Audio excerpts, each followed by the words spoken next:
violence in America. 3 people killed in Orlando, including a 9-year-old girl and a television reporter who was fatally shot while on the scene. The 24-year-old journalist today is being remembered as a talented and motivated professional who was living his dream of covering the news. And this was his last story. It was filed just hours before he was killed. Here's Jim Moret. Dylan Lyons. The nation is shocked today at the murder of a young TV news reporter who was gunned down at the scene of another murder he was covering. 24-year-old Dylan Lyons was killed. His cameraman was wounded. The suspect, 19-year-old Keith Melvin Moses, appeared in court today. Police say after killing the reporter, Moses ran into a nearby house and shot a 9-year-old girl to death. He also allegedly shot her mother, who survived. Moses was arrested at the scene. We recovered a Glock 40, a semi-automatic handgun from inside of his pants.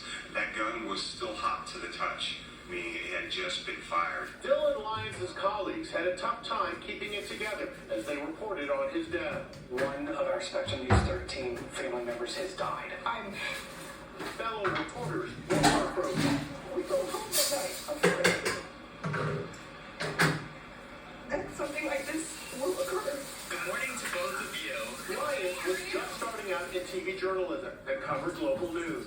School board chair Matt Susans, this was his last story for Spectrum News 13, an all-news cable station that aired the day he was killed.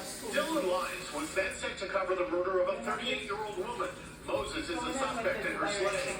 5 hours later, Moses allegedly returned to the crime scene and shot the reporter and photographer as they sat in their crew van. This is police body cam footage of the arrest.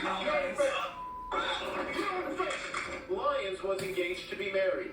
The love of my life was murdered. I will never be the same person ever again, his fiancée tweeted. This is every reporter's absolutely worst nightmare. The reporter's cameraman posted today that he's had surgery. He says he's going to be okay.